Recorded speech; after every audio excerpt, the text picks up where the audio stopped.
Yeah.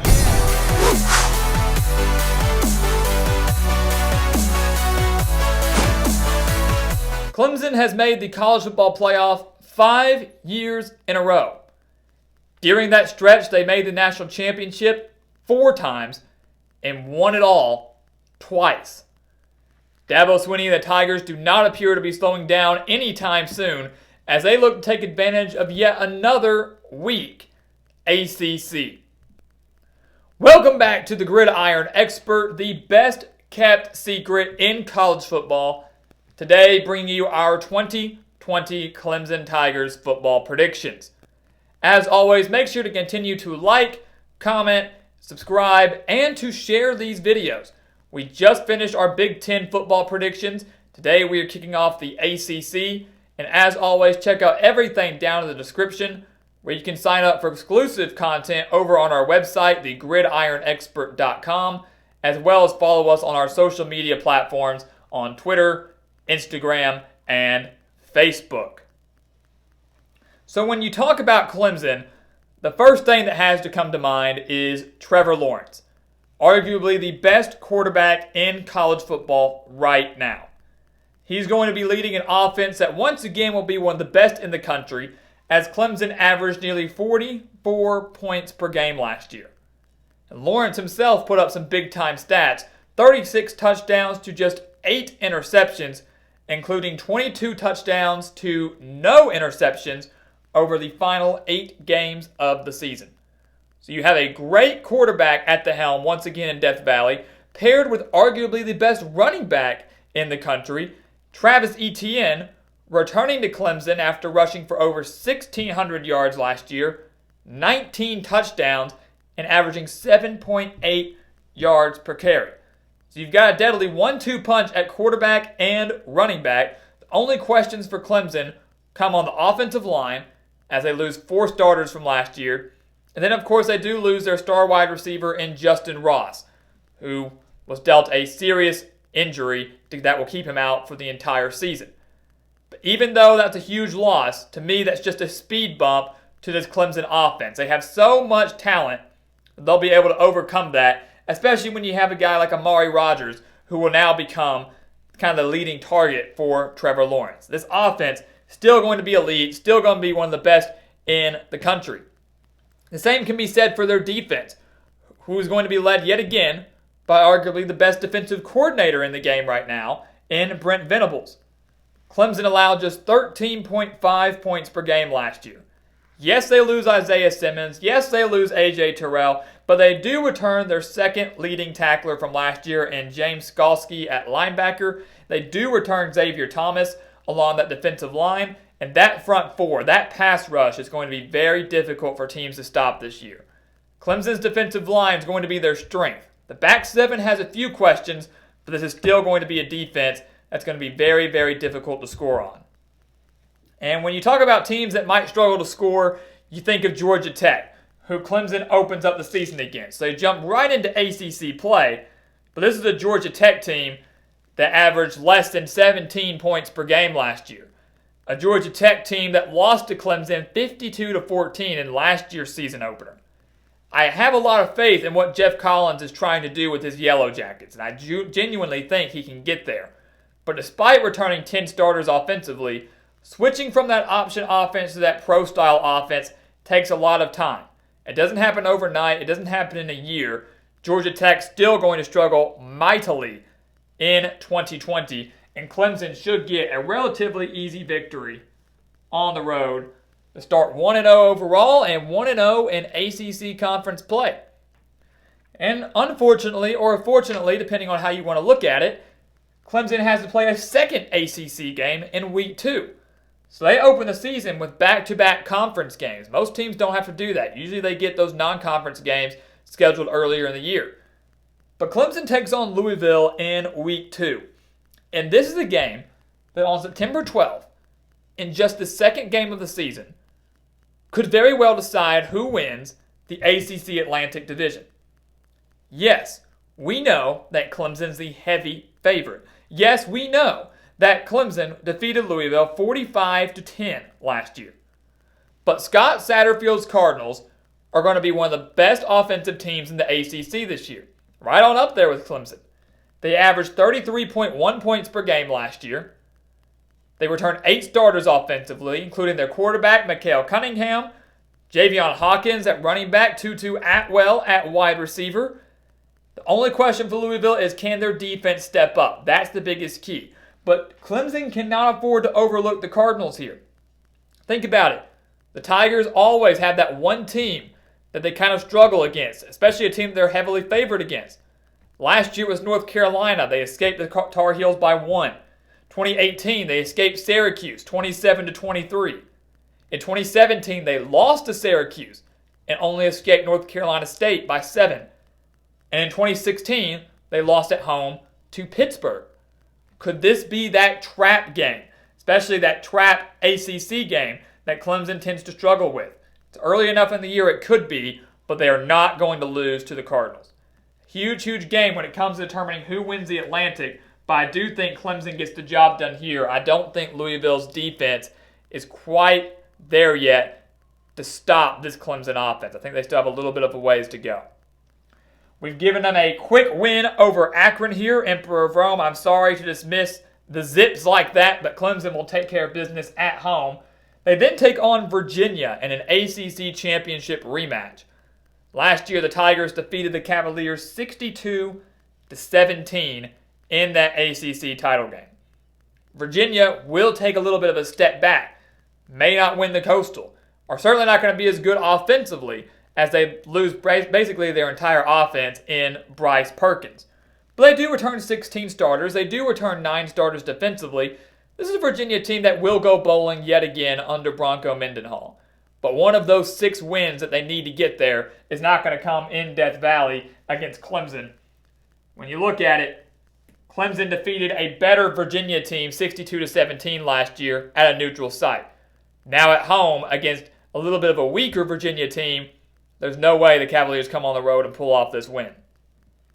They then travel to Boston College and Florida State. Boston College, Clemson defeated 59-7 last year, and that was a better BC team than they're going to have this year.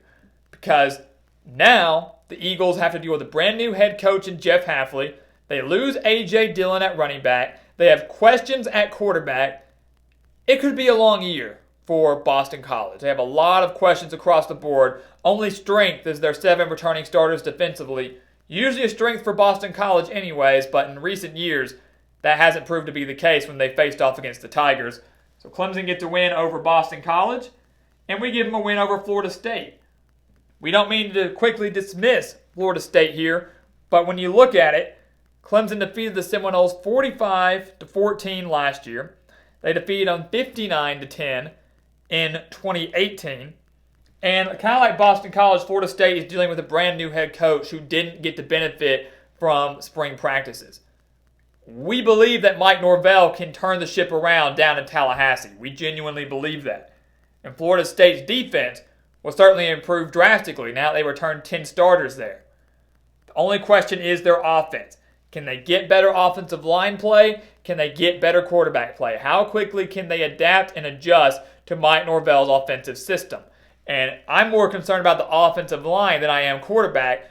That offensive line against this dangerous of a defensive line at Clemson doesn't equal out to a win for me despite it being at home for the Seminoles. So they do fall to Clemson.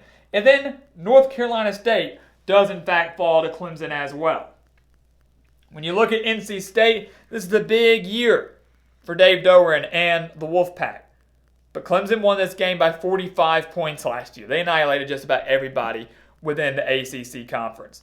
The Wolfpack went 4-8 in 2019 and never scored more than 28 points. Actually never even hit 28 points in an ACC game. They're certainly not going to eclipse 4 touchdowns in this game. They might not even eclipse 20 points in this game, especially with it being at home. So Clemson gets the win here, and now they are 7-0 going into Syracuse. The Orange have always kind of been that pesky team for Clemson, especially in recent years. As we mentioned, 2017, Clemson fell to the Orange. 2018, they narrowly escaped the Orange at home. That was, of course, due to quarterback injuries. Chase Bryce bailed them out, but still, almost lost to the Orange there. Last year, with Syracuse hosting Clemson in the Carrier Dome after a 10-3 season, many thought that Syracuse could pull off the monster upset. And Clemson said, not so fast, we'll take care of this, and won the game 41-6 at the Carrier Dome. Syracuse, like Florida State, has to improve their offensive line play. And I don't know if they're going to be able to do that quickly this year, especially with not benefiting from spring practices. I also question how strong their defense will be after losing so many starters, especially up front. So while they've been pesky a few times in the past, they're not going to be pesky again this year. Clemson follows up that 41-6 victory they had last year with another dominating victory this year and head into their bye week on Halloween, still undefeated and maybe the number one team in the country. After the bye week, though, which comes at a perfect time, they have their biggest game of the season, and that is the road game at Notre Dame. Now, you look at this game, it's a huge game for both teams because Notre Dame needs to more than likely go 11-1 or undefeated to make the college football playoff, and they are certainly contenders for that this year. While this game will not affect Clemson in the ACC conference standings, if they were to fall here at Notre Dame, they might be put out of the college football playoff just because of how weak their strength of schedule is. This is that big quality win that each of these teams need. Clemson comes off a bye, and I do like that. These two teams met in the 2018 college football playoff, where Clemson won that game 30-3. They also met back in 2015 in Death Valley, Clemson winning that game 24-22. You've got two great quarterbacks going at it here, Ian Book versus Trevor Lawrence. But Ian Book does lose his top 3 pass catchers from last year. That's going to be key. How quick can he build chemistry? By November 7th, you think they'd be able to do just that? I think this game is very similar to the one we saw back in 2015. The 2-point victory for Clemson, the bring your own guts game. South Bend is a fantastic place to play. It's a very tough place to play. But in the end, that week of rest is going to be key. Clemson's offense is going to be key, going up against the Notre Dame defense that will be tough this year, but doesn't return nearly as much as Clemson and still has a few holes to fill throughout the back seven. I like Clemson to come on the road and take care of Notre Dame. Many are picking the Fighting Irish to win, but I like Clemson to get the job done in a very close game. This will be their toughest test of the season, and it will be close. We give them a win over the Citadel. We give them a win over Wake Forest. And we're going to give them a win over South Carolina as well, just to breeze through. And we'll give you our brief analysis on that. But when you look at it here, Clemson is, in fact, 12-0 on the season. Wake Forest, they won 52-3 last year. They lose Jamie Newman. And really, it's going to come down to how well Sam Hartman and Sage Surratt bail out that offense. Wake Forest does not have much offensively outside of those two players. Their defense is great. 9 returning starters. But Wake Forest has struggled against Clemson, as many ACC teams have. They haven't given them a fight in many years.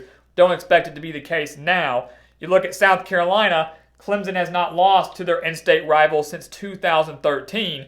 They defeated the Gamecocks by 35 last year. If this game was at Williams-Brice Stadium, we might put a little more emphasis on it. We might say it could be a little bit closer, but it's in Death Valley. They're sitting at 11-0, and this is a South Carolina team that will improve from 2019. Should improve at least if they can stay fully healthy, but still does not have the talent and the speed and the size to defeat Clemson. So 12-0 for the Tigers in 2020.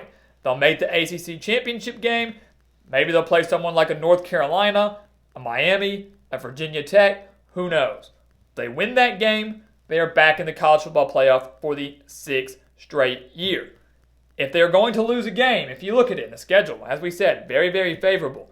But if they're going to lose a game, it's going to come right here on November 7th at Notre Dame. That is the biggest game on the Tigers' schedule. That's the one that everyone has circled on their calendar. It's big for the Fighting Irish. It's big for the Tigers. But in the end, we go with Dabo Swinney and the Tigers, who have won the past 2 meetings. And we expect this one on November 7th to be an absolute thriller yet again. But 12-0. Really wouldn't expect anything less from the Tiger squad down in Death Valley.